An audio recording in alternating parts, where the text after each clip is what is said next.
here, Dean 7904. Super excited at the prospect of playing 19 Detroit Pistons in this 4-game slate. Happy Monday to everybody. Starting a little bit late because short slate. Typically, you start 5 o'clock on the East Coast, 5:30 on the East Coast today. Still plenty of time to knock out this 4-gamer. We'll be handing off to the Crunch Time crew. You got Andy Means, you got Kevin Roth, and you got TastefulTides. Tim, taking you guys up to lock, 7 o'clock. What's up, chat? Hit that like button, subscribe, turn on the notifications, hit all the things, do all the things, hit all the buttons. Keith, I'm sure you've been on enough shows with me to know by now I hate the Pistons. They're just super annoying, and I like to just sort of cross them off. But, it's a 4-game slate with, 2 kind of sort of defensive games. No game it's like jumping off the page. There's no 370 total. It's like the Clippers aren't playing the Kings tonight. And then the Pistons, who are in full tankathon mode. This is a huge game for them to lose tonight. I'm not sure if you're taking a look as far as the tankathon standings. The top 3 teams get the maximum number of ping pong balls. Houston, San Antonio, Detroit. Let me ask you a question, Keith. First of all, how are you doing? Everything well? Everything good? Yeah, I'm doing well. It was fun hanging out with you in Nashville. It's good to get back into the NBA groove here. Unfortunately, not the best slate here tonight, but Detroit. I had a good feel on how to handle Detroit if Stewart was going to play. I think you short the chalk and go overweight on some of the other bench guys. Now it gets a little bit more difficult because we're going to see some big time minutes. We'll see what the projections come through here, but yeah, not the greatest slate, but we'll figure it out. Isaiah Stewart was projected in, right? And I was running some optimal stuff before the show. Correct.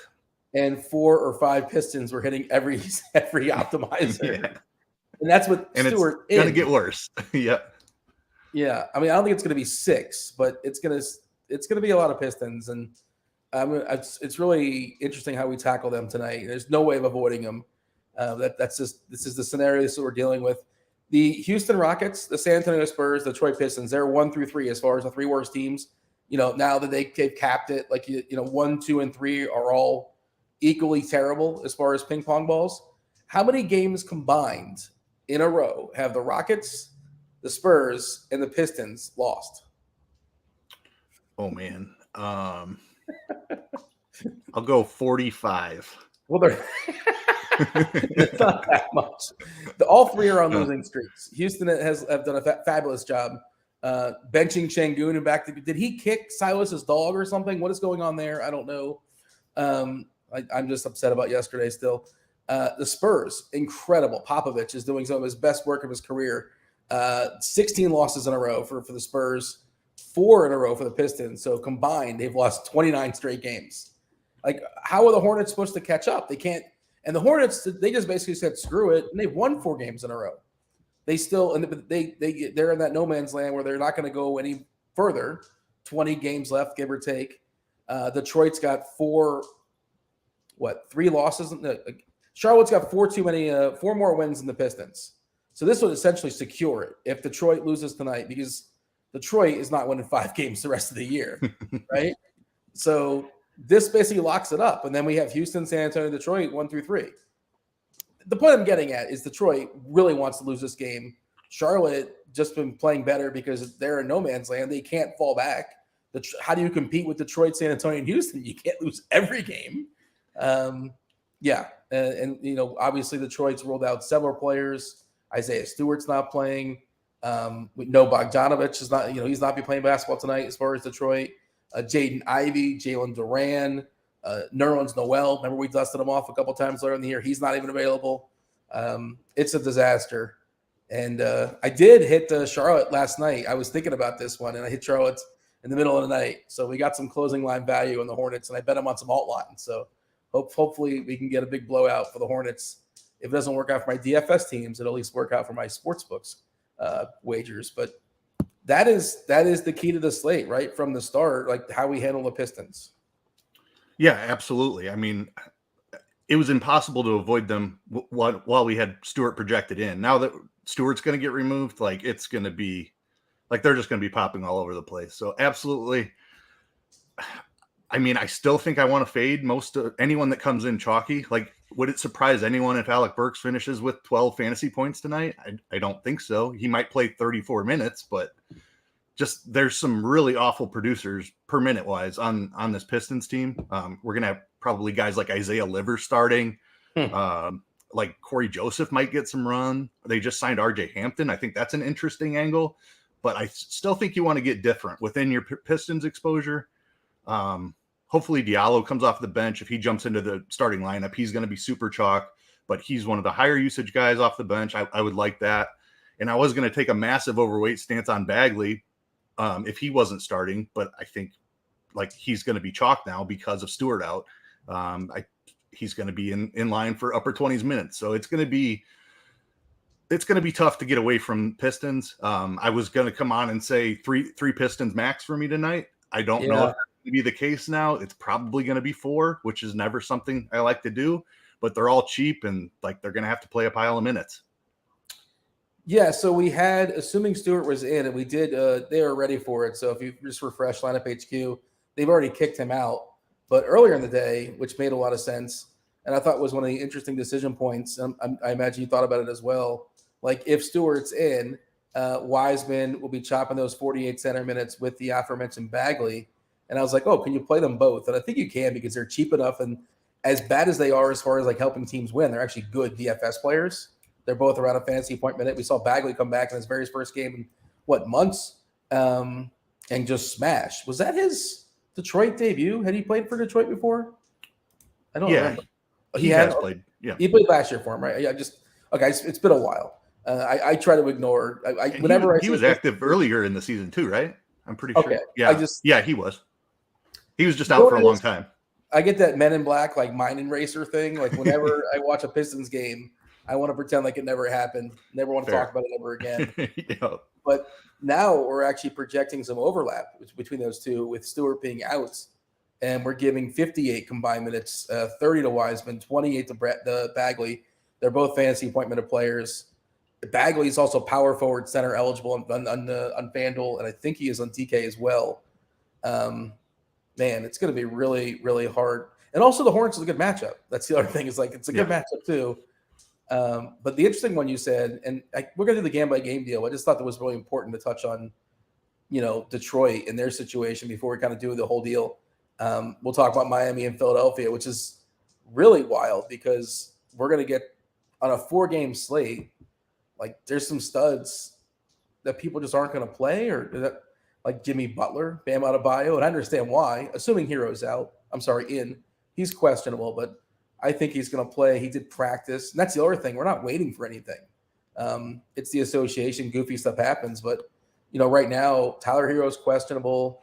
It looks like he's going to play. We'll see. Stay tuned. It's Miami.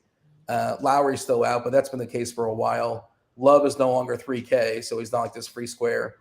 PJ Washington's doubtful, but that's kind of a situation we're anticipating he's probably not going to play versus Detroit. But is there anything you're waiting for? And the other thing is, Keith, right? It's a sprint slate. This slate is over fast. Like if you have plans tonight, you don't have to sit around and stare at your phone or wait at the computer or whatever to swap stuff out. It's an hour as far as start to finish, from the opening from lock till the last game locking. So overarching thoughts on all that.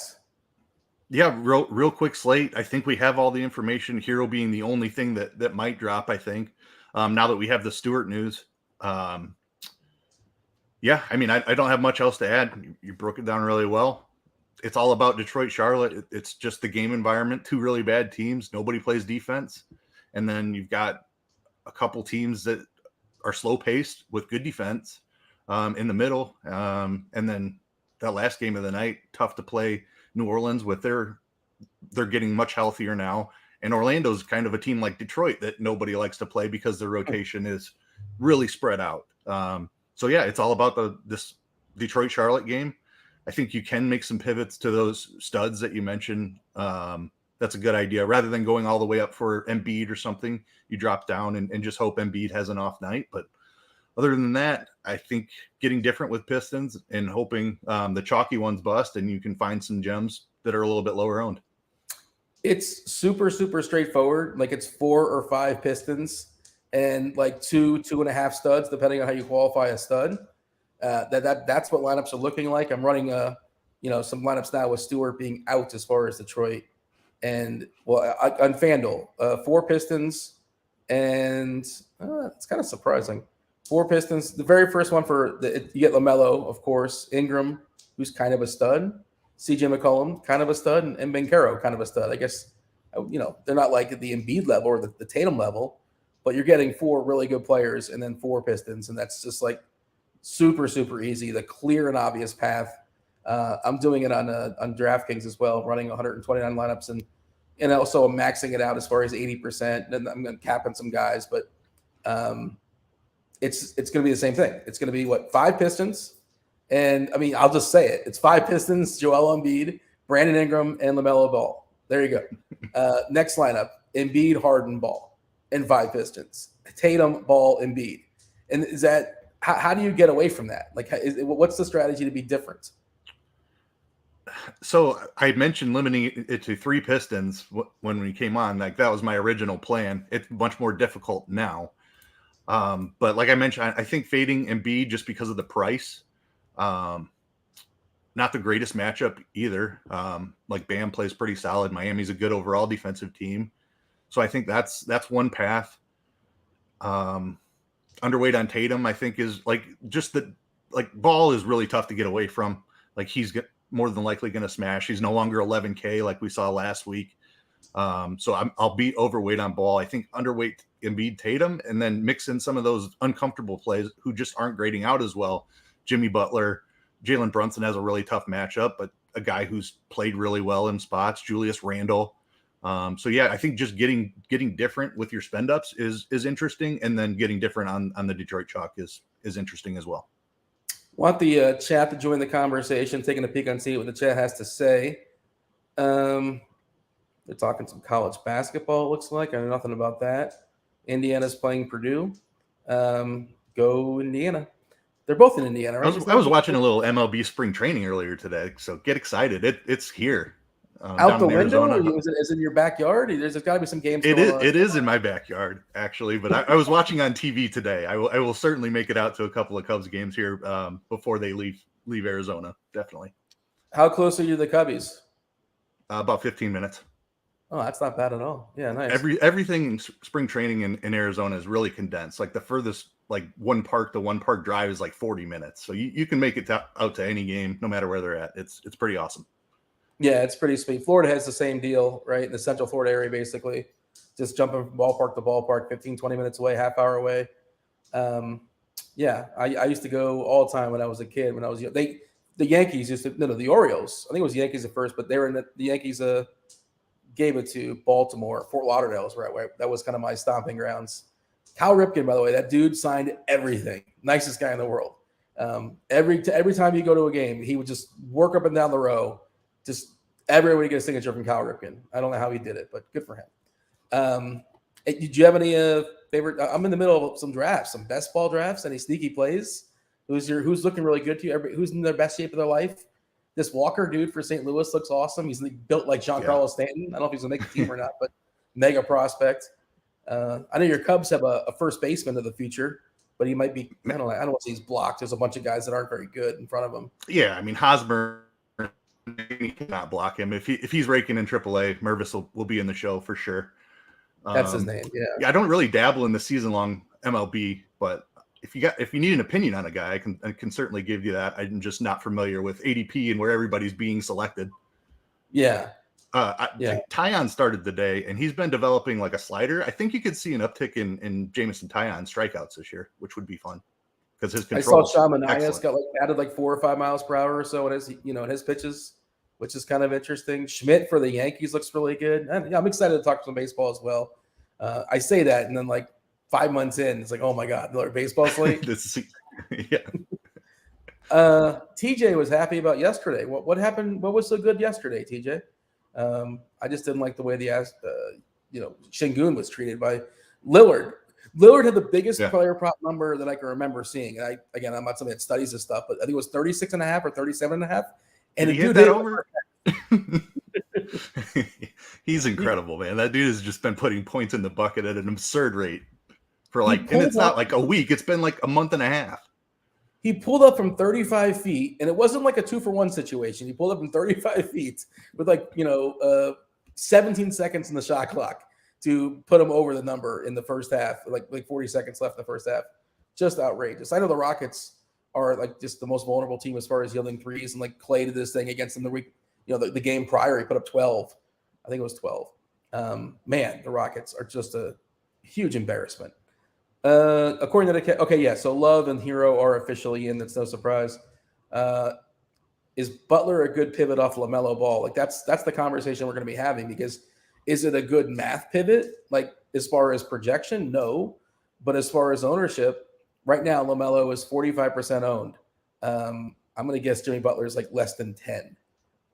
We'll talk about that game in a second, but that's sort of what you're talking about, is like taking on an uncomfortable spend and just hope that like variance is on your side for one, in a small sample. Yeah, absolutely. And NBA is generally like the worst sport to do that in. In baseball, like anybody could hit a home run and anybody could go 0 for 4. So it's not near as uncomfortable. In basketball, like it's much closer to median projections. So it's much more uncomfortable. But we're talking about 4 games. Anything can happen. And you can't just simply play the lineup that you laid out where there's 5 Pistons and 2.5 studs and hope to win anything tonight. It's just not going to happen. Derek saying playing Rozier over LaMelo is a way to be different.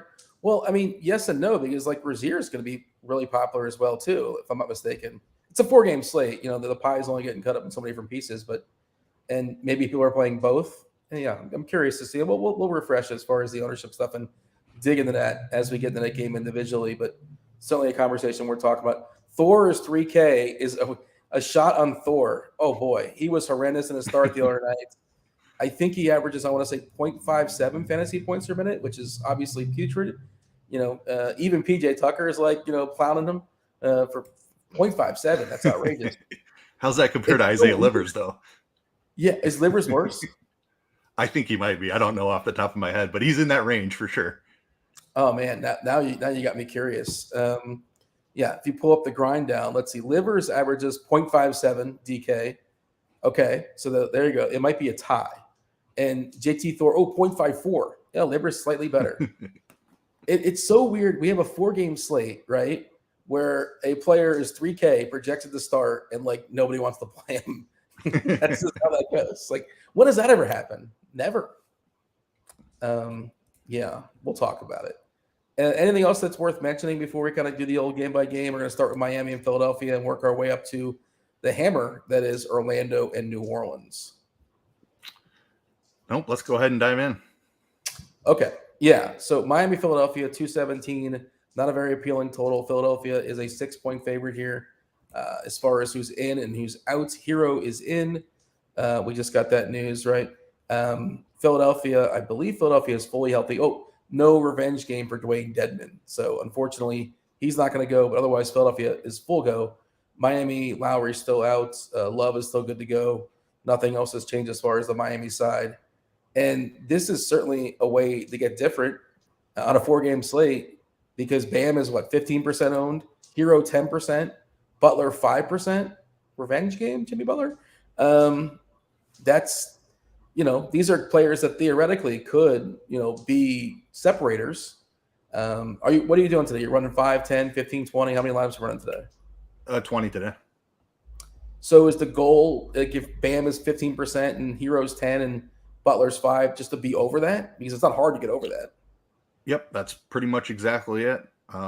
Just run 2 or 3, 4 lineups with one of these guys in there. And just, like I said, it's uncomfortable fading Embiid and Tatum, who's in an awesome spot, without Brown. Like, it's not comfortable, but the price tag on those guys, like, they just need a mediocre game and not a ceiling game. And Jimmy or Bam can certainly get there. No doubt about it. Yeah. And again, nothing math-wise that says these are great plays. Nothing matchup-wise says these are great plays. I don't think there's anybody in this game that has a good matchup, as far as I can tell.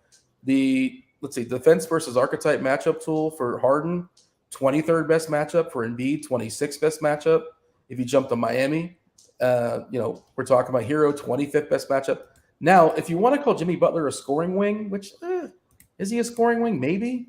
You got to call him something, possibly. I think of a scoring wing, a guy that can hit a three. He can, but like that's not his game, really. It's the best matchup in basketball, if you believe that Butler's a scoring wing. So that's kind of interesting.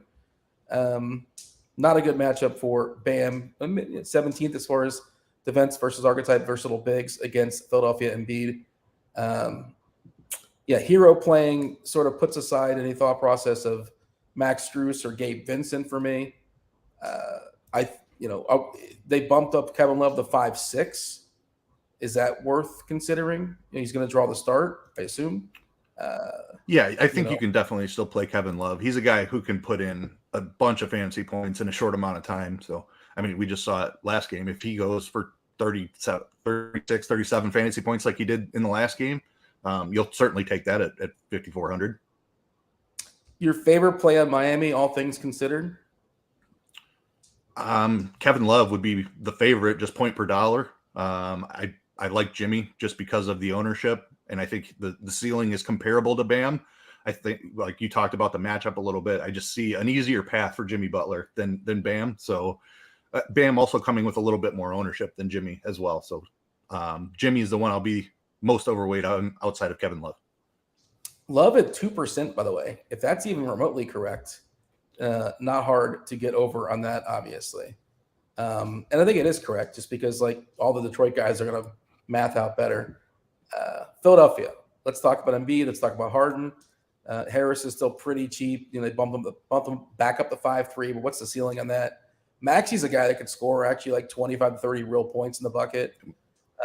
Beyond that, I can't imagine getting like, Milton or Yang, even Melton. I don't think I'm getting there. Can't really justify it, but talk to me about the 76ers. Yeah, I mean, Embiid as one of the top spends on the slate certainly makes sense, but the ownership is tough to swallow. I mean, 30%, it's not outrageous on a 4-game slate, but what it does is it puts you into the same kind of lineup construction as everyone else. So that's a reason that I'm considering going underweight. You said Maxey. That's my favorite play here from Philly, and that's just because he can score so many points. He's also really close in price to Killian Hayes. So as a pivot off of Killian Hayes, I think Tyrese Maxey is a great play. Don't mind mixing in a little bit of Tobias too. Like it's tough for him to find a ceiling when everybody's healthy, but you never know. We're talking about one game here, so definitely prefer Maxey, but wouldn't hate Tobias. So what are we expecting here as far as ownership for Embiid? 30%, Harden at 23%. Curious if there's anything distinctly different on Fanduel. That was DraftKings. The Fanduel ownership as far as this game, who's really popping? 23% for Harden, 10K on Fanduel, 13 for Embiid. Obviously, Fanduel center going roster 1, so it's kind of constricting. And I assume we'll be talking about maybe Wiseman is the more popular center over there. Harris at 12%, Hero at 12%. Bam at 8%, Love at 6% on Fanduel. Favorite play as far as Philadelphia tonight? It's Maxey. I mean, overall, it's Embiid, but yes, it's Maxey is the guy I will have more exposure to because I just think the Embiid LaMelo construction is going to be so popular that you need to find a way to get different from that tonight. Red Dead Fanny Pack talking about the PJ Tucker revenge game. I mean, you got to really tell yourself a story with PJ Tucker. I think he did have a good game recently, for what it's worth. He did. He put up 16 rebounds on Boston in his last one. I don't think that's happening again. That's unlikely. Did he make a couple corner threes as well? Might have done that. He had a couple threes in that game, and he put up 30 fantasy points, and good for him. But come on, it's just it doesn't seem like it's going to get there. Like his revenging is like stuff that doesn't necessarily like showing up in the box score. Good defensive player. He's got great shoes, apparently. He's a big sneakerhead. Is that what they call them? Really? But you don't get any fantasy points for that. No. Anything else we can talk about as far as Miami and Philadelphia? Nope. I think I'm good. You mentioned Melton briefly. Like I don't hate that. It's just tough with everybody healthy. I might take 1 out of 20 on Melton, but not something I'm excited about. Okay, this is the slate. We're talking about the Detroit Pistons, Charlotte Hornets, 234 is the total. Charlotte, 7-point favorite. Again, if you missed it, you're not aware, you just joined the show. The Pistons are without a bunch of dudes. For tonight, there's no Bojan. There's no Ivy. There's no Duran. There's no Beef Stew, Isaiah Stewart, and no Nerlens Noel. How many actual bodies do they have? Did they call anybody up, or we're looking at 10? They got Hampton from Orlando. Oh, is it 9? I hit refresh. We're down to 9. Yeah, Beef Stew's gone. Okay. Hayes, Burks, Magruder, Livers, Wiseman, the projected the starting lineup. I do like your assessment of Burks. Like he seems like he's, a legitimate basketball player. I don't know why he's still on the Pistons. Told their conversation why they didn't move him for anything, but he seems like a guy like that they would push his minutes down if they can, and if they can get away with it. Not that you want to see what you have in Corey Joseph, but maybe you want to see what Hampton can bring. But I don't think that's completely insane. I think that's what you're getting at before. But how do we tackle the Pistons? Because they're all so cheap, and as we say, like they're going to still put up 90 points or whatever. They might have put up 120, 115. No matter how bad they are, they're going to score. It's basketball. Where do you want to start as far as Detroit? Yeah, and it's Charlotte. Like it's a fantastic matchup. One of the best that you can ask for. So it looks like ownership has shifted around a little bit from just right before the beef stew news. And that's unfortunate because Burks was projected for like 50%. Wiseman was around like 35, I think. Those two have kind of flipped. And that's unfortunate because I wanted to take an overweight stance on the bigs. Charlotte has been really weak inside. Now it's like there's no way I'm trying to get overweight on a 50% owned James Wiseman. Bagley's ownership, I'm still showing 15%. I imagine that'll get a manual adjustment if that's really where it's coming in because he's going to be a lot higher owned than that. I still like trying to get overweight on Bagley as long as he's not in the starting lineup. If he is in the starting lineup, then he's going to be just as chalky as Wiseman, in my opinion. But I will have plenty of exposure to the bigs. Where I'm interested in the fade is the guards. Alec Burks in particular. Even Killian Hayes, I think I probably just end up even with the field on. Not somebody I'm trying to go way overweight on. And then Diallo. Like Diallo and Hayes are now projecting for similar ownership. So I'm reassessing that a little bit on the fly here. Maybe I do end up a little bit overweight on Killian Hayes. We'll see how ownership shakes out over the next, hour or so. But I think just being different somewhere on Detroit is important. Overweight on Bagley is my primary stance right now. Underweight on Burks and sprinkling in a little bit of somebody like RJ Hampton. Like even if he does get an extra run, he's no guarantee to produce. But minimum price, if he comes anywhere near what Burks does, like you'd have a huge advantage ownership wise. And the thing is, like Burks is 3.5. He's not like he was close to 5K earlier in the year. He's really plummeted. Of course, his minutes have fallen aside, but now obviously there's some more minutes to be grabbed. But if you play Hampton, and I like that thought process, are you making any rules as far as like if Hampton then know this guy or max one of Hampton and somebody else, whose minutes is he taking? Yeah, I think Burks would be the guy. So I like max one of Burks and Hampton. There's certainly a scenario, and it's a 4-game slate. So I'm being a little bit cautious. Like I don't have any problem playing Bagley and Wiseman in the same lineup. Yeah. Especially with Stewart now out. I think that's a very easy call that both of them can get there.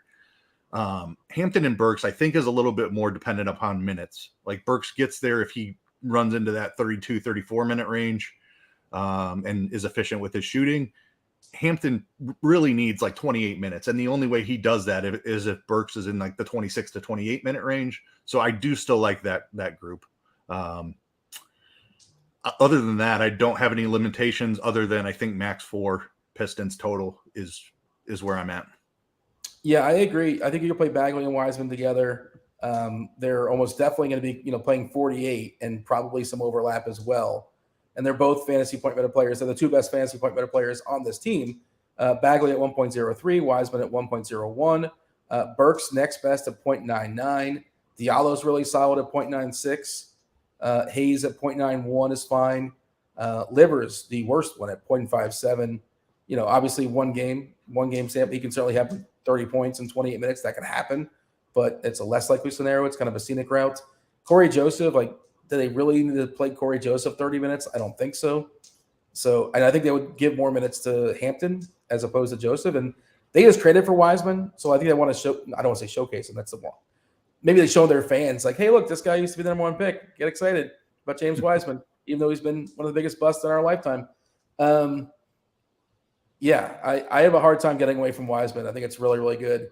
Some foul trouble potential. I believe he had that last game as well. But they did play him through. Like, this, whatever. They don't care. What's the difference? If he fouls out, so be it. Any other rules that are worth stressing?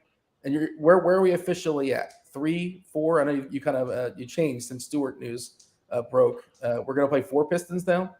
Yeah, I think I'm gonna be comfortable with 4 now. I want to take a stand and say 3, but like they're just gonna play so many minutes. Like, only 9 bodies. There's really no risk of blowout here, I don't think. Like, Charlotte's not very good either, and like, I don't know. Even in a blowout, I could see somebody like Killian Hayes playing through the end. Maybe that's where RJ Hampton gets a little bit more run in that scenario. But yeah, it's tough to get away with limited bodies. Like, they're gonna have the minutes. We're giving 21 to Hampton. Yeah, and he can theoretically get there. Like you said, if this game does blow out, and you can't assume it's only a 7-point line, but he's certainly out there mopping up. Unless I saw Michael in chat talking about Detroit may have called up some of their two-way guys. Roden, I don't know about that. That'd be interesting to note, but I have not seen anything on that as far as those two-way guys. And who knows where they're at? I don't know how close the team is in relation to where the Pistons are tonight, but that would be interesting to note if they have more than 9 players. But as of right now, that's all I see. The Charlotte side, LaMelo Ball should just do whatever he wants versus Pistons team. Potential triple-double on layaway. You have the money for sure to spend up for him because of the Pistons. He looks awesome. The chat's talk about JT Thor. I don't think I'm playing JT Thor. I know he's 3K and he's presumably starting, but and he's probably not closing. I can see them closing with DSJ or something like that. They just paid McGowan, so maybe closing with Oubre. I suppose that's another combination they can work with. Talk about the Hornets. I assume you like Ball. Rozier looks good. Williams looks good, especially on DK, a little less so on Fanduel. Where are you at as far as Charlotte? Yeah, LaMelo's a fantastic play. Dude's been absolutely smashing recently. Had a little bit of a down game in a tough matchup against Miami, but he was above 60 fantasy points in each of the 3 before that. He's just doing everything, piling up rebounds and assists per usual, as well as scoring a bunch, obviously. Awesome matchup against Detroit, a shorthanded Detroit team at that. So I'll be over 43% as 42, like whatever he comes in at or ends up projecting at. I'm going to be over the field. I'm not locking him in just because of the price. We talked about several pivots. Already talked about Miami. We'll get to Boston and New York in a minute. But yeah, I'll be overweight on LaMelo. I like Rozier as well, just because of the matchup. I don't know that I play LaMelo and Rozier together, though. I kind of feel like only one has the ceiling game in this spot. Okay. Hayward is still cheap. Like he's been pretty good recently, so I think Hayward at 6K is certainly in play. But I bury the lead a little bit. Like, LaMelo is a priority, but Mark Williams as well. Without PJ Washington, ever since the Plumlee trade, I've been waiting for this smash game from Mark Williams, and we finally saw it in the last game. 20 rebounds, 18 points, I think it was.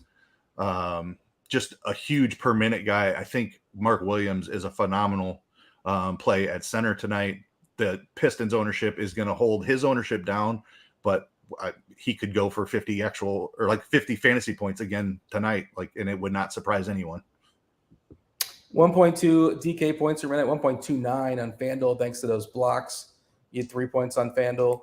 It's interesting as far as the slate, as far as centers, right? We talked about Wiseman and Bagley on one side, and then you consider Williams for Charlotte. If you want to play the backup route for large field, you're throwing some darts. Of course, Richards, if he gets an opportunity, if something goofy happens to Williams, he's interesting.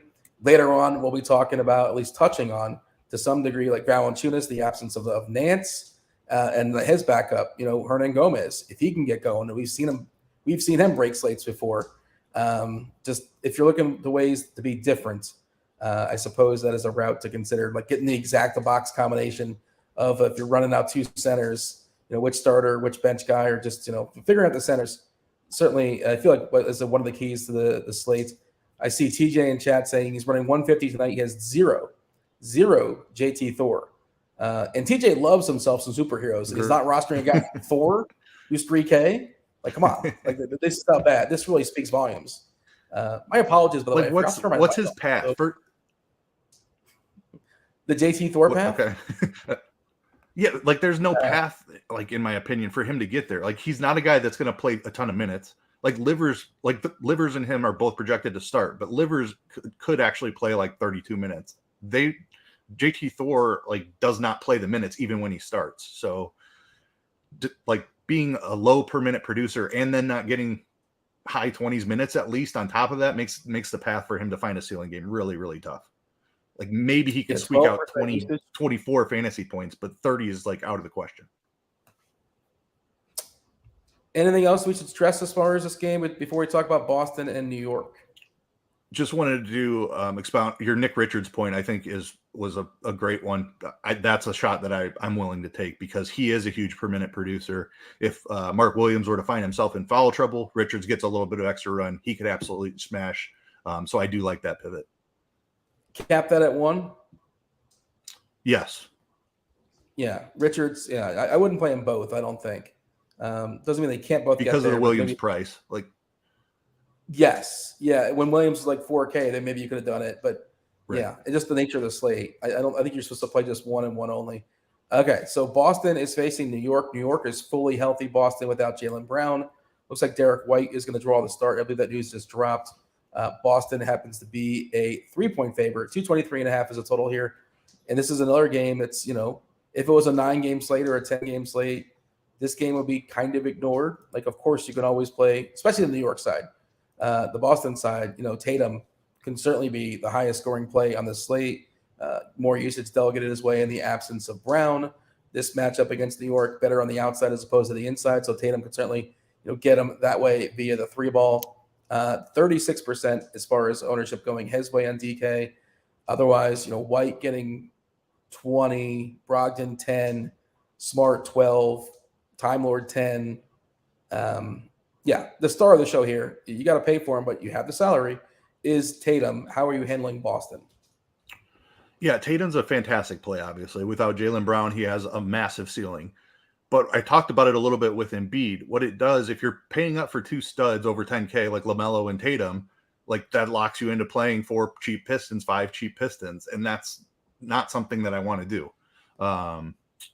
So I'll end up underweight on Tatum. It's not a comfortable feeling. It's a decent spot here against New York. The ceiling's massive. But I think pivoting to a couple Miami guys, a couple guys on the other side of this game is just a good way to get different on a small slate when there are not many other options. So I'll end up underweight on Tatum. Not comfortable. Derek White, 5,500, totally in play. He's a fantastic play. Starting, we've seen him take on a bigger role here recently when that was without Smart too, obviously, but he still has that in his game. He can find a ceiling here. 5,500, perfectly fine with that. Brogdon is interesting. I think the minutes are not comfortable with Smart back, but I think that there's a path for him to pay off his price tag. Smart and Robert Williams in play too, but nothing that I'm seeking out an overweight stance on. Grant Williams, I think at 3,400 is interesting as a pivot away from the Detroit guys. The minutes are not guaranteed, but he can hit a couple of threes, can grab a couple of rebounds. He's in play. He can find a path to get 28 fantasy points or something like that and be useful. New York not getting a ton of ownership. Pretty standard rotation. We have Mitch Rob back now. Hartenstein getting 18 backup minutes, 30 thrown to Mitch Rob. You can catch him on the right night, I suppose, when he gets the right amount of rebounds, dunks, and blocks. But he's not popping because of other centers we've talked about.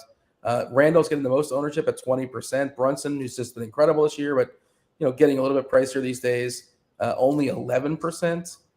How are you handling New York? I think overall New York is one of the more uninteresting teams in the slate, but maybe they're more interesting, obviously, because of tournament reasons. And certainly, like Randall or Brunson, either one of those guys can absolutely be the guy you need, the big spend you need. Talk about the Knicks. Yeah, really tough matchup here against Boston, obviously, but the ownership is attractive on Brunson in particular. And like, I wouldn't be surprised if he comes in even less than that. Like, people think, oh, Marcus Smart on the other side, defensive player of the year. Like, they're going to fade him because of the matchup. Like, is it likely that he smashes in this spot? Probably not. But like, if he comes in at 10%, I'm very interested in being overweight the field on Jalen Brunson.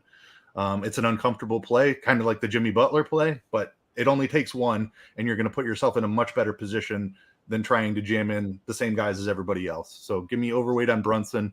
Randall is an interesting pivot off of someone like Tatum. You save a little bit of money, which allows you to differentiate construction a little bit. Ownership is a little higher than I'd like, but still fine. I mean, 4 games, like, everybody's going to catch a little ownership. So Randall at 22%, I'm interested in that as well. Anybody else worth digging into, or shall we talk about the hammer that is Orlando? Not that's it for New York for me. Just Brunson and Randall. Yeah, Orlando is at New Orleans tonight. Again, total sprint slate. Slate starts 7 o'clock, 4 games. The latest game at 8 o'clock on the East Coast. Orlando at New Orleans, 227. That is the total. New Orleans is a 4-point favorite here as far as who's in and who's out. The biggest one I would say in this game is Nance. Nance is not playing, of course, Zion out. Nance clears the way to some degree for more Valanciunas minutes. Hernan Gomez playing the backup 5. Jonathan Isaac out for Orlando. Talk about New Orleans. You know, you got McCollum and Ingram, kind of semi-stars, kind of sort of somewhat stars. On certain nights, they can drop 55 for sure. And then, I think Valanciunas is an interesting piece. If he's just going to be 12% owned, that's correct. I think that's, I don't know. I would be over that in tournaments. Yeah, I agree with the Valanciunas take. Like, he's a guy we've seen just randomly drop 50 fantasy points. So 6,400, don't love the price, but he can certainly smash that, like, in decent matchup here against Orlando. So I like the Jonas call. Hernan Gomez is the other guy, 3,600. He's in that same price tag as some of the Pistons. I think he's an interesting pivot. No Larry Nance, so he should be in line for some extended run in this one. You mentioned they don't like to close with Valanciunas as well, so maybe Hernan Gomez ends up closing, and you even get into the low 20s in minutes rather than the 19 he's projected for now. So definitely some room up. He's a huge per minute producer. Love the Willie Hernan Gomez pivot. Ingram, I don't know that I'm going to be overweight on that number. Like, the price is very fair. But with Josh Richardson there, he hasn't quite produced as much peripheral stats, especially assists. I've noticed are way down the last couple of games. So Ingram, I'll probably end up slightly underweight on. Still a fair price, good matchup. Like, I wouldn't kick him out by any means, but I don't love the ownership number there. Kind of same deal with CJ. Like, the ownership number actually looks decent, but not a guy that I'm seeking out an overweight stance on necessarily. Jared in chat. We got the Crunch Time crew coming in a few minutes. I think this is worth talking about, though. If you had to guess, what percent of the field plays 3+ Pistons is playing 1-2 ultra conservative? It's definitely ultra conservative to play 1-2. Is it optimal to play 1-2? I don't know, man. What's your thoughts? I feel like most lineups are going to have at least 3. 3 Pistons is, I don't want to say conservative, but I think you're going to have 4s and 5s out there. I'm not saying that's what you should do, but yeah, go ahead. I definitely agree. You're going to see 4 and 5 in several lineups. Anybody using an optimizer that's not making rules, that's just what's going to land in optimal lineups today. I have a hard time seeing not like only 2 players get there, and that's because they're all priced in the 3K, 4K range. It's not like we have a 6K guy who needs to pay off his price tag. Like, it doesn't take much to pay off 3K on this slate. I think there are some interesting pivots. We've covered a couple of them in the 3K range, like Nick Richards, Willie Hernan Gomez. Like, there are other options that I do like as straight line pivots, which is not always the case when we have 3K guys in play who are like starting. But just the nature of those guys and their per minute production, I do think it's in play. So I'd be comfortable going down to 3, but there's going to be at least 2, I think, optimal. Yeah, I think I'm going to go to 3 as well. I don't think I play 2. It's not like this is a slate where there's 10 games and you have a whole slew of other options. The slate is the slate. And like Hauser, I see somebody asking about Hauser. Like, what are the chances of Sam Hauser is going to somehow beat, most of these Pistons? Highly, highly unlikely. Is Hauser in your pool? He's not in my pool. He's not. I think you need to stick to the big per minute guys in the 3K range. So that likely means you're getting different at center with Hernan Gomez or Nick Richards, like we mentioned. But those guys aren't going to see the same minutes as the Detroit guys. So you need big per minute production. We did not get a chance to talk about the Magic. I see the Crunch Time guys are here. Maybe we can bring them in a second. We can talk about it. Hey, they're going to have, take you guys straight up the lock next 45 minutes. It's Roth. It's Andy Means. It's Tasteful Tides. It's Tim. Keith, give me your quick thoughts as far as Orlando before we step aside and make way for Crunch Time. Markelle Fulton play, 6K, fair price range. I'm not real interested in Banchero. Like his minutes have been falling here recently. The production has come down, so not getting too much of him. Jalen Suggs is an interesting one. Stevie has him tagged as a salary saver. He's obviously a Magic fan. He's very in tune with that rotation. Suggs, a guy who has a very low floor, but he's been finding a ceiling in the 30-point range here recently. So I don't mind Jalen Suggs as a pivot off of some of the cheap Pistons. Roth, what's going on, dude? Why are you still in the dark? You're freaking me out. I forgot. Literally, I think I mentioned it. Either I said it in my head or I said to everybody who was watching. Yeah, I forgot to turn my light on. That's it. There's literally a light that you can just go turn on right now, and you're just like, you need it the used clapper. to work. It doesn't work anymore, unfortunately. Some old people will get that. Young people, like, what does that do? Just my bad. I forgot to turn the light on, and it's far away now, and yeah, that's unfortunate. I forgot to put up my backdrop 7 weeks in a row. I just I have the RotoGrinders thing like Ice has. I just haven't put it up for weeks, so I feel you. Well, hopefully you'll have it up by baseball season. It's possible. We'll see. By the way, getting some love in the chat for the clapper. It's a good there, there you go. Clap on. Yeah. Clap off. The clapper. It was before Ice's time. Andy, you excited to talk about all the Detroit Pistons? Oh, they're on the slate tonight? They are playing, yes. They're playing basketball. Okay. Yeah, we might talk about them once or twice. Yeah. Well, I'm curious to hear what you guys have to say. I'm curious to hear what the rules are going to be setting as far as Detroit. But myself and Keith, our time has hit its quota.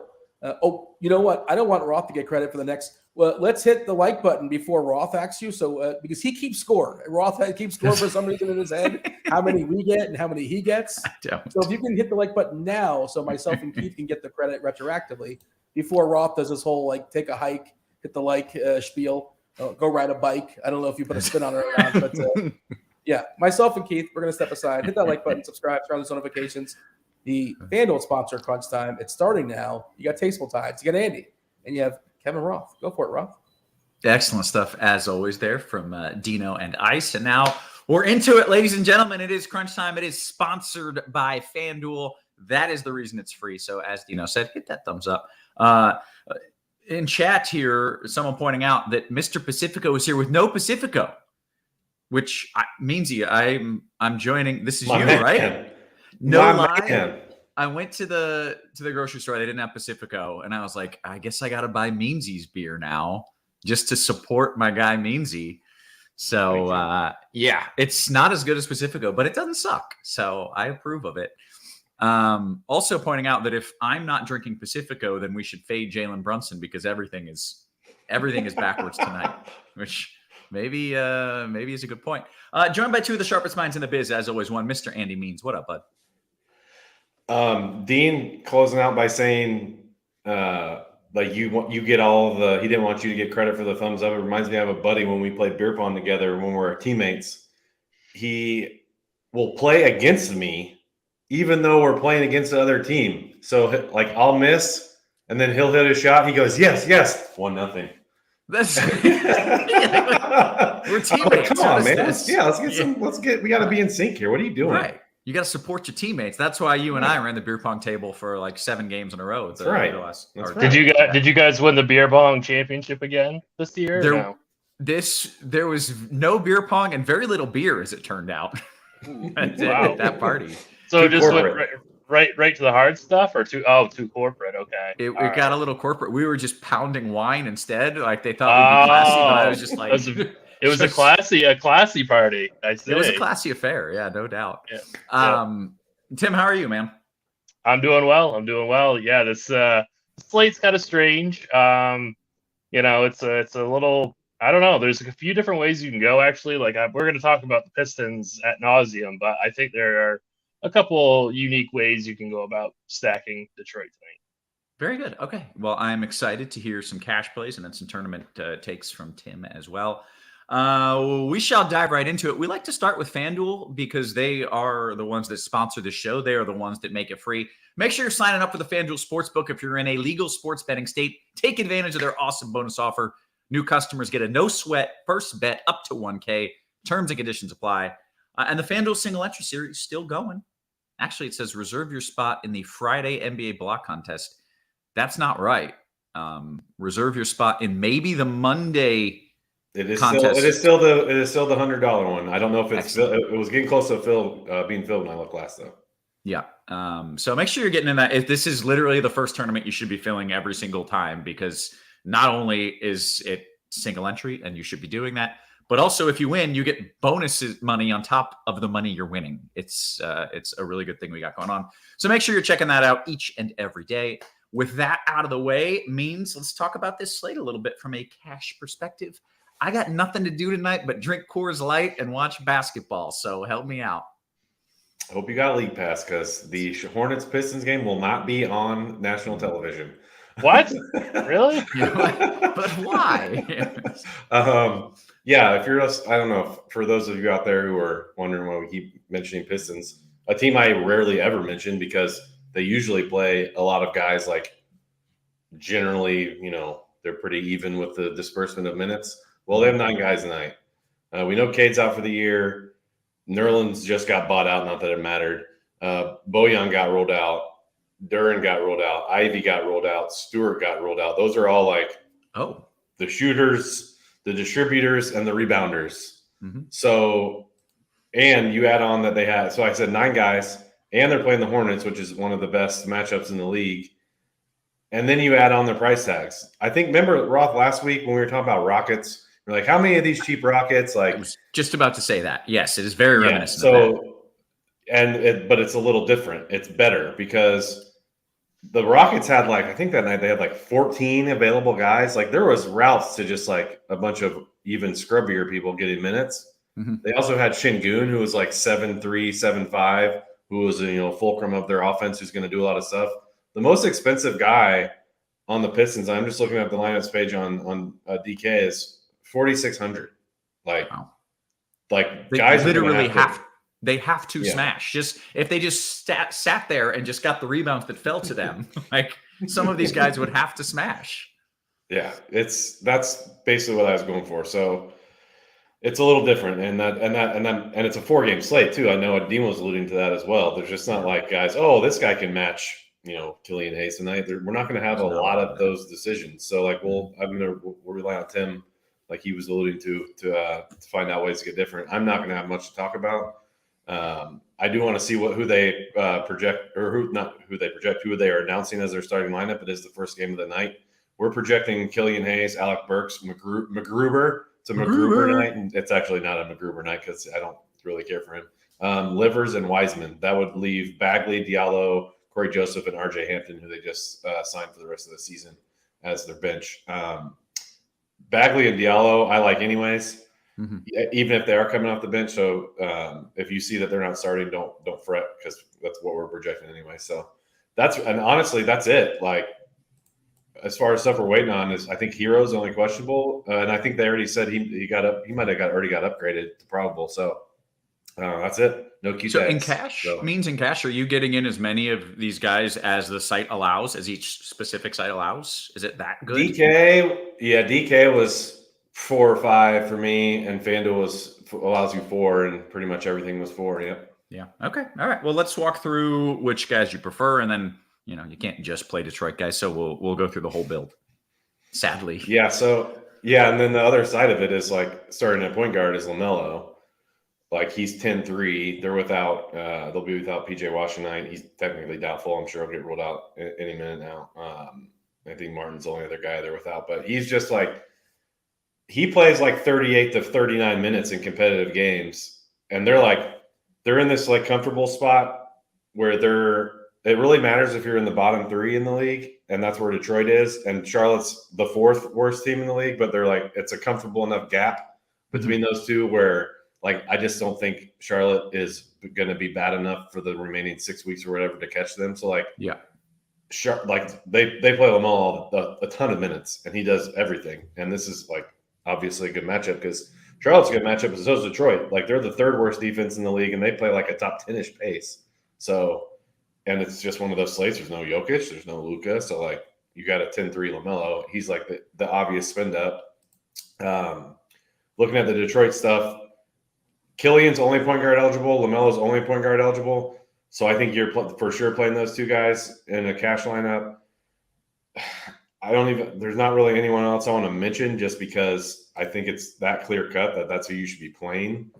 Luckily, moving over to shooting guard, you have Alec Burks, who has point guard, shooting guard. Then you have Amadou Diallo, who's 5'1". He's shooting guard, small forward.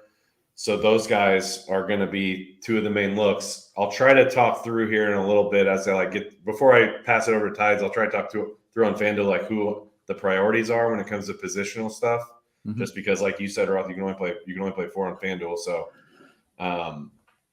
some other options here at shooting guard, in case you don't want to play one of those Pistons, would be Rozier at 7'5", Hayward at 6'2", CJ McCollum at 7'7".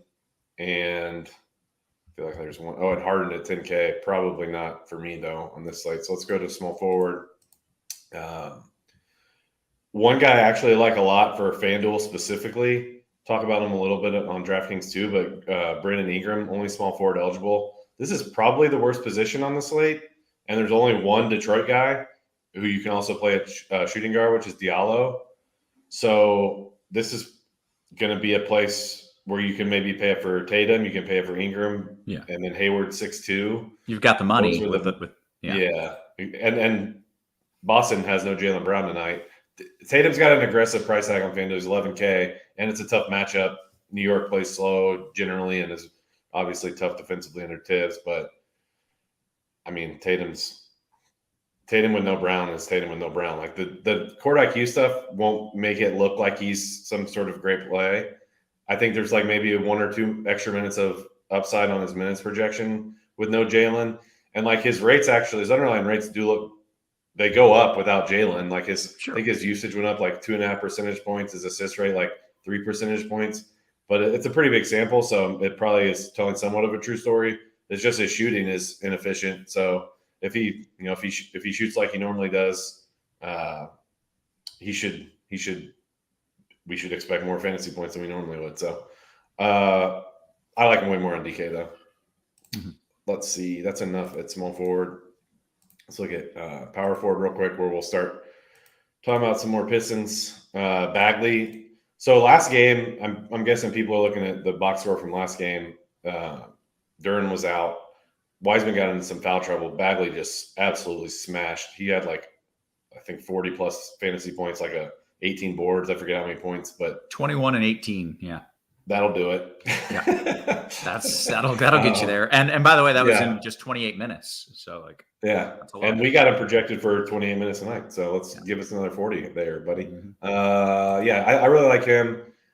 And then this position's kind of weak too. So once you get past him, and that factors into these decisions we have to make as far as prioritizing Pistons. So I think this might be a spot where you play Tatum at power forward. You can play like Willie Hernan-Gomez. I heard the guys talking about him before we hopped on with, Nance is out. So Willie should be getting back up center minutes. Feels a little thin at 4.6.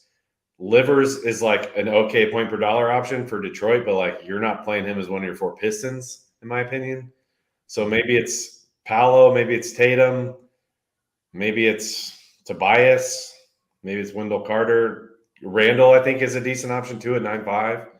Like probably one of the last spots you're filling out, and makes me think that Bagley, just because of that power forward eligibility, maybe needs to sneak up your list as one of those top 4 Pistons on FanDuel.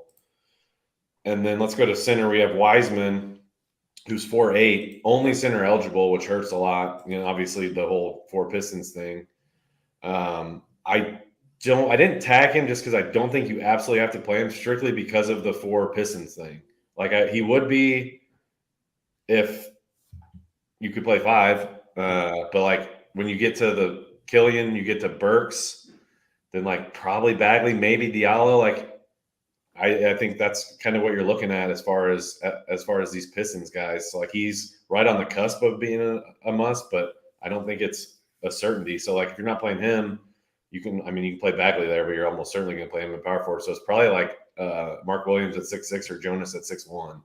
Like I don't think it's an Embiid slate for me. He's 12K on FanDuel. So I think it's one of those basically 3 guys: Wiseman, Joe Val, or Mark Williams. Okay. A name you didn't mention, I just saw he's starting. The Heat are starting Love again. Mm-hmm. Any interest there? I don't know how much his price has gone up now that he's kind of in that role, but I'm intrigued, at least on DK. His price went way up on DK. Remember he was like 3K when we were on the show together like last week, and he was. We got surprised with him starting. Now he's like 5'3" or 5'6", something like that. So not too interested. And it's not a very good. It's not a very good matchup either. So definitely not for definitely not for cash. And I think it's still linked in for tournaments too. Okay. Well, let's talk tournaments here, because that's what we need to do. The cash lineup does seem fairly straightforward. So let's dive into your tournament takes, and I'm interested to hear how you're navigating this and what you're doing with these Pistons. Yeah, so there's a couple things I want to talk about before I go position by position. I just want to talk from a macro perspective regarding this game. I think if you're making like 20 teams or more, you shouldn't X out any of them. You should, and I think that you should honestly make a rule where you have a min 2, but I would even go as aggressive as a min 3 if you really want to get into this game. Mm-hmm. I'm definitely going to do the min 3 thing. I think that's the play. Also, I don't know if the guys in the last show talked about this quote from Dwayne Casey, but I'm just going to read it out loud. Yeah. Casey on opportunities for others with Bogey and Ivy out. A ton for Livers, a ton for Ronnie Magruder, a ton for RJ Hampton. Will probably be smaller than normal, but that's what this rebuild is for, to find out who guys are, what they can do. It's an opportunity for them. So they're completely tanking this game, essentially. Yeah. So just like Means alluded to, they don't want to win this game, especially against Charlotte. So these minutes are going to be extremely volatile. Right now on FanDuel, I'm fading Alec Burks and I'm playing RJ Hampton. That's just one way, because you can only play 4 of them. I'm still playing 4 Detroit players, but I'm fading Burks and I'm playing RJ Hampton. So that's, I don't know. Obviously Burks rates out amazing. He's going to be extremely, extremely high owned, but he's going to be a fade for me in single entry anyway. Like, obviously if you're making 150, you're going to have some Alec Burks, but in single entry, I'm actually fading him tonight. It's bold and I love it. Yeah, I just wanted to tell everybody that, like, that's just what I'm doing. You don't have to do what I'm doing, but I think that that's what I'm doing right now on FanDuel. So okay, real quick, Tim, do you have any worries that they're going to do just basically even minutes for everyone? Everyone gets like 22 minutes and none of them actually get there. Well, maybe no, not. See, I do kind of agree with what you're saying, that they kind of like disperse these minutes so evenly, but I don't agree with the last part of that, is that because they're so cheap. Mm-hmm. So a couple of these guys are absolutely going to smash. That's why you should at least make a min 2 rule. And I think you should do a min 3, to be honest with you. Just because they're all so cheap. So even if these minutes projections are, a little bit off, a couple of these guys are absolutely going to crush. So which of these guys, sorry, I didn't mean to interject. That's all right. Which of these guys is like the points per minute guy? If they spread these minutes out, I don't want the dude who's sitting in the corner doing nothing. I want the guy who jacks up some shots. So I'm trying to imagine a rotation where it's a blowout because I think that Charlotte blows this game out, and I don't think Detroit's really going to care, So I'm trying to envision kind of who's kind of like in that rotation, and I think it's going to be R.J. Hampton, it's going to be Diallo, it's going to be Wiseman, maybe Magruder, I don't know, but I mean at least those three guys. I think Diallo's a smash play, Wiseman. And Hampton's not a great point per minute guy, but he's only like 30. He's only like 3,500 on FanDuel. So I'm willing to take that chance that he gets over 20 minutes, and I'm hoping that he's just getting all the garbage time run, and Burks is just going to be sitting on the bench because I don't think Burks is going to be in that garbage time lineup. So that's kind of the stand that I'm taking in single entry. But Diallo, Wiseman are like my two favorites. I think that they're going to get plenty of minutes if this game stays close, and I think they're going to get plenty of minutes if it's a blowout. So I think you have that hedge with those guys because I think they're just going to let Wiseman do his thing regardless. So I think, but I understand what Meansy's saying. Like on FanDuel, with these center only, there's a couple other centers that I kind of like to play too. But on DK, with his power forward center eligibility, he's, I think, an absolute must play. Okay. And anything else you want to walk through just as a build in general on FanDuel? I really like Markelle Fultz today. I think Keith was talking about that in the previous show. I think that's a really good call. I really like Joe Val at the center position at 6,100 as a pivot away from Wiseman. I really like Derek White today also. And I really like James Harden just as like a contrarian spend up option. Like the way that you beat the Heat is, shooting threes. So I think Harden at least has the ceiling. And like, I think everybody's going to pay up for Ball and or Tatum. So I just think that Harden's like a really, really good kind of like pivot at that similar price point. God, I'm such a chalk donkey, as you said that. I think everyone's going to, and I look at my lineup and it's exactly what I'm like, Ball, Tatum, and Embiid all in my lineup. Like, cool, I'm a chalk donkey. Good stuff. Yeah, I think it's really hard to get away from Ball. I'm playing Ball, so that's definitely chalk that I'm eating. But I think Tatum's the one where it's a little easier to get away from. So, but also with Brown out, like, yeah, I know. I know. That's a scary fade. Yeah. So the Detroit's lineup just came out. Okay. I don't know. Do you have it, Meansy? Well, you can't tease us with it and then not know what the lineup was. Oh, I just saw stuff. Sorry. It's Hayes, Burks, Magruder, Livers, Wiseman. All right, so that's exactly what we had projected. Yeah. There we go. Okay. But I agree with Meansy. Like, I don't like Livers is going to play a ton, but he's got really, really low usage. So I'm not too keen on him. And then Charlotte's lineup is exactly what we had projected also. Ball, Rozier, Hayward, Thor, and Williams. Williams is a really good tournament play also. It's tough. Like Meansy was absolutely right with that center position on FanDuel. Like Wiseman's not like this slam dunk play. I am playing him, but there are other centers that you can get different with on FanDuel. Okay. You prefer McGruber over Livers? Yes, with those two. Straight up, yeah. Okay. I don't. I prefer Livers. Okay. Because I think he's, just because of the minutes. Let's just step back and think who we're arguing about here. This is like kind of the nature of the slate. We're arguing for McGruber and Livers. The only my point was going to be that I think Livers is far more prone to get will be out there when the game's out of hand, and I don't think McGruber's just like a guy. We got to fill 15 roster spots, and you're going to play someone you're hurt. Livers at least is young, and like they're still trying to get an idea of who he is as a player. So that's the only reason I'd say it. They're both probably pretty low per minute, yeah. But we also are doing that thing again where we're just assuming this is a blowout. And let's be real, like sometimes these dudes get their one shot and they come out and they play their asses off and they work hard and it stays close. Like we saw that. Was it in the Houston game where we thought it was going to be a blowout? We saw it recently. Yeah, I think that at least through three quarters, I know that was close. I forget how it ended. Yeah. Okay, very good. I feel good about where we're at and the content we've given so far. Let's talk about some DK. Means walk me through a build over there. I think I've got the nuts. Like, I think there's not many decisions on DK, man. Yeah.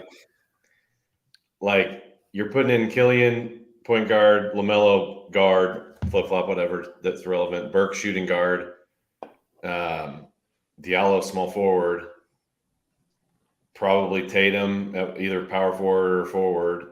And then like Wiseman at power forward or center. And then like you have like a 2v2, maybe a 3v3. There's like not much for me to talk about. But what I will say is that the prices on these guys are way more egregious on DraftKings. Like Burks is $5K on FanDuel. He's 3.5 on DK. Wiseman was 4.8 on FanDuel, 3.7 on DK. Like now we're talking about like 4 guys is like cool. Like, I mean, and then I don't know I'm curious what Tim says on like setting them in, if it's any different for DK, but like it's going to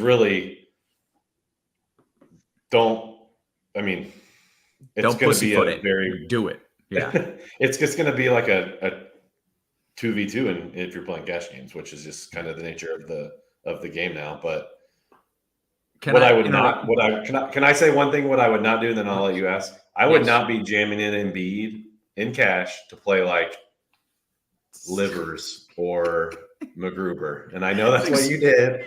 That's exactly what I was going to ask you. It wasn't. I was like, so we just jam in 3 studs and then play a bunch of 3K guys? That's exactly what I was going to ask. And like, I'd rather play Ingram and like Mark Williams than I would Embiid and Livers, McGruber, whatever. So that's what I would do. Yeah. I mean, I'm pretty sure our projections want you jamming Embiid with a 3K crapper, and I would not do that personally. Okay. Is Embiid showing up in optimals? I mean, last I looked, he was in our top lineup. So, wow. Yep. I do want to note this from Third Eye Project in the YouTube chat. It says, can I just say this is the GOAT cast? Some incredible knowledge here. And yeah, I mean, that's I agree. Dropping some knowledge over here. Keep that up at the bottom. Just if you could just pin that for the remainder of the show, that'd be great. All right, Means walk us through a little DK build. Yeah, I pretty much just told you what I would do. So, my spin ups would be Ball, then Tatum. Then I would prioritize Ingram before Embiid. You're definitely playing Killian. You're definitely playing Burks. You're definitely playing Amadou. You're definitely playing Wiseman. Then you're kind of between like Bagley, Mark Williams, Joe Val, Ingram. I just don't think it's worth playing that cheapy Pistons guy. I'm trying to think. I really like Derek White tonight. He's only 5'5". I've been trying to figure out a way to get him in. You know, he gets a nice boost with out Jalen. He's been playing really well. Been shooting the ball great in the month of February. Actually, for most of the season, had like 1 or 2 down months, but like he's been playing really, really well. I can't figure out because he's a guard. Because he's guard. Like it means I have to put him in util. I just can't figure out if I had a couple $100 extra. I'd really like to get him. Like if you find something you like with him, that's cool. Like Terry Rozier. I'm kind of landing in certain lineups. I have like this landing this like Julius Randle, Jimmy Butler range, trying to figure out which one of those guys I like the most. Probably Randle for cash. I'm considering going like Butler for single entry, but like we're talking about like literally 1 or 2 decisions to be made in cash games tonight. So I don't think I'm just going to waste people's time if I just go through all positions. Okay, that's fair. I did get a few people pointing out, look, Diallo's not starting, but the starting lineup is what we had projected, and you don't care. We still want to play him. That is correct. Yeah. Okay, just wanted to be clear on that. Let's talk GPPs, and I want to kind of lean into that with this question from Jared. He says, can we just get weird and stack another game, or does that have no shot? Like Boston, New York. That seems. I don't want to game stack that game. If you want to get like 2 or 3 pieces of that, that's fine. Like if you wanted to go Derek White, Tatum, Randall, or something like that, that's fine. But I don't want to game stack that game. Yeah. Okay, that's fair. Walk me through a DK build. Is it any different from what you're doing on FanDuel or same? The big thing is exactly what Andy said, was that the prices are just even cheaper. So I'm just going to say right off the bat, I'm playing out Burke on DK. I know he's not point guard, he's shooting guard, but I just want to get that out of the way right now.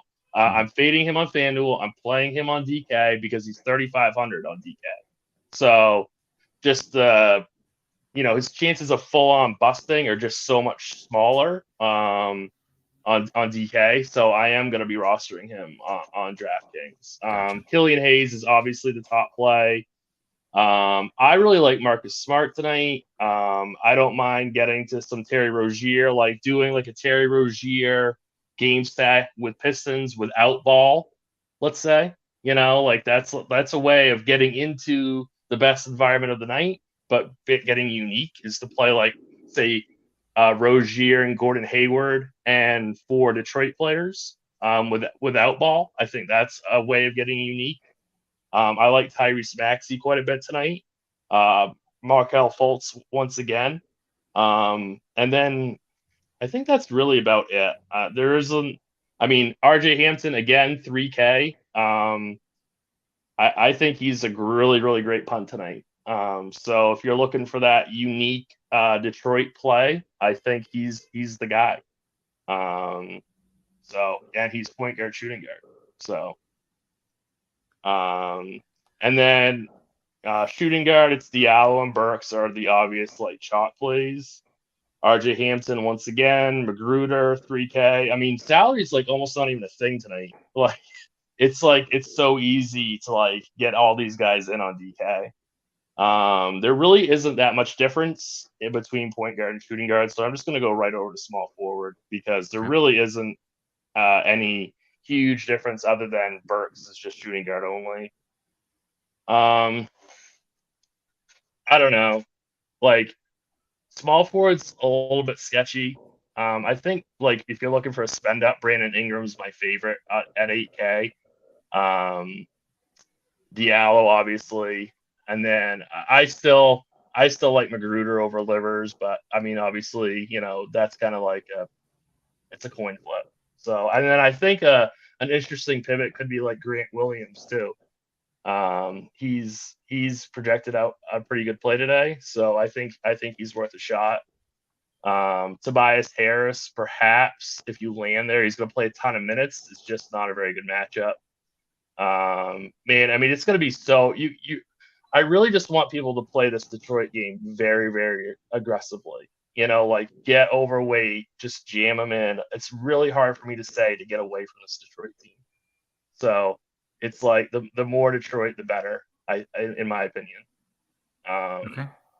Yeah, it's like I feel like I'm just naming names, and I don't want to like steer people in the wrong direction. Like I feel like you really got to get as much Detroit as you can, and then it's like try to get different, in like the 2v2s, like Andy was saying, like maybe go more balanced instead of going stars and like a 3K player. Like that's how you get different, but still lean into this Detroit game. Okay. And then Wiseman for me would be like a 150 out of 150 play. And then if he busts, so be it. Like that's why we play within our bankroll. But like Wiseman for me on DK would be like a lock play. 100% of my teams, I'd have James Wiseman in.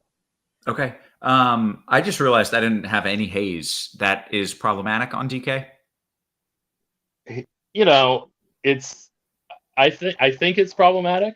I'm going to be playing him. He's going to be popular, but he's just so darn cheap. And it's this matchup against Charlotte is so darn good. So it's tough for me to tell you not to play him. But he is going to be high owned. So if I guess it's one way of getting different. It's just not the unintentional fade. Yes. Yeah. Right. Oops. So, I forgot that. I'll give you something if you want to fade him. He is literally last place in the league amongst qualifiers in true shooting percentage. He is the worst shooter in the NBA. I hate it. And he still gets his sample in the court IQ with all these dudes off, like in the number I just referenced was like 44% true shooting, and the sample with all those guys off, it's like 22%, and he still gets a fantasy point per minute. So that'll bring you right back in. Yeah, there you go. True North says Hayes shooting 3 for 20. Yeah, and he's probably still going to get there. Get like 32 DraftKings points. Exactly. Yeah. Mark Williams is going to get like 20 rebounds. Yeah. That's so true. I've got the hardest question probably of the night for both of you, and then we'll dive into everyone else's, which is rank them. Rank these Pistons on DK. Meansy, you start, and what, you can play 5 of them on DK, is that right? You can.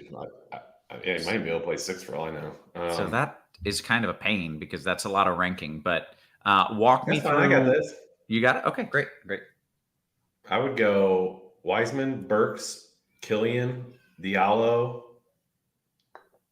Bagley, and then we're getting into like that's 5, right? Yeah, that's 5. So you can then we're name one getting more if you probably want. livers, and then I don't. Yeah, not Okay. Joseph. Yeah, that's 6. I rank 6. I'll take it. Yeah, that works. Tim? Wiseman is definitely number 1. Then it's Diallo for me. Then Hayes. Then Burks. Then probably Magruder, Hampton. Oh, I'm sorry. Yeah, but Wiseman 1, Diallo 2, Hayes, Burks, Bagley, Hampton. And then I guess if you wanted X one out, it'd be Kojo. But I mean, watch he'll get like 30 DK or something. But yeah, I think he might be the guy that gets really kind of the shaft in terms of rotation today. Okay. Good stuff, guys. We have about 7-8 minutes until lock. Let's dive into some QQs. I'm going to start on the RG Discord. If you're watching this on YouTube and you thought, wow, those 2 guys are really smart, I don't know why the weatherman is here. Just hit a thumbs up because that's some good content that you just got for free. All we ask is that little thumbs up.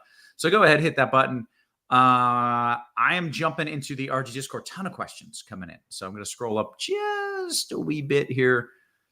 And I'll start with Steve O. He says, could you play Smart White Tatum together in DKGPPs? It's a very different construction if you do that. I don't like that. I think you should just do 2 of them. Yeah, okay. FanDuel GPP, avoiding Embiid and Tatum and going with Ball as the lone stud. And I saw this question in YouTube as well, which is essentially, am I being different by just picking one stud? I think maybe you are being a little bit different. I guess it depends if you think that Ingram is a stud. I think like that Ingram Randall range, and then Ball might be pretty popular. But like if you play like Embiid on FanDuel, that'll be very, very unique because he's tough to fit. So okay. And Tim, just personally, if I play the 3 studs, if I play Ball, Tatum, and Embiid, am I different or am I the chalkiest thing in human history? I don't think you're going to be that chalky. No. Okay. Good, because I love it. It's very fun. It's a very fun build. Okay, let's see here. DK or FanDuel, question from Menace. DK or FanDuel, if there's blowout risk in Charlotte, which there is, would a pivot to DSJ and then spread that extra money around be a smarter play? It says, happened to me with Ja in the Denver-Memphis game last week. So he's saying spread it. He's spreading the salary away from Ball, I'm assuming. Mm-hmm. That's pretty unique. I don't like it. I'd rather kind of like game set that game with like Rozier and Hayward and just leave out Ball. That's what I would do to get different. Okay, very good. DKGPP, Hampton Harden or Burks Randall? I like the first one. Yeah, the first one's got a lot more risk involved, but I think that's what you need tonight. Yep. Okay. One of these days, I'm going to know which way you're pointing. Which way is the first one and which way is the second one? I always point as if people have any idea which way is first, which way is second. Like it's not showing up on anyone's screen here. Right. And it's probably reversed, like which way it is. It's reversed. Like, so it makes no sense, but I can't help but do it. DKGP, sorry. We got a cash question, means there we go. FanDuel cash, Hernan Gomez and Tatum or J-Val and Randall? I would do the second one. Very good. DKGPP, Derek White, who we like, and Paolo, who we don't, or Suggs and Ingram? I'd prefer Suggs and Ingram. Okay, very good. But I really like Derek White tonight. I just don't like Paulo. Yeah, his shooting is just like, talk about true shooting percentage. Does that guy's true shooting percentage suck? Because it feels like it sucks. I'm not sure. I don't have it in front of me, but I think it sucks. I'm gonna guess it sucks. Meansy, can you play 5 Pistons? Your answer is yes. Mm-hmm. Yeah. There actually is a good Embiid lineup if you don't play Tatum. I was going to say, does it have all 3 studs in it though? I don't think that'll be that popular. No, yeah. If you're doing LaMelo, Embiid, Tatum, that's the one I don't like. If you're doing LaMelo, one of Embiid, Tatum, and then Ingram, then You're on drugs. How do you not like it? It's amazing. You get the 3. It's a really bad. Livers. It's a bad matchup for Embiid too. I'll eat those livers all day long. I do not mind. DK Cash means Bagley, Embiid, or Williams, Tatum.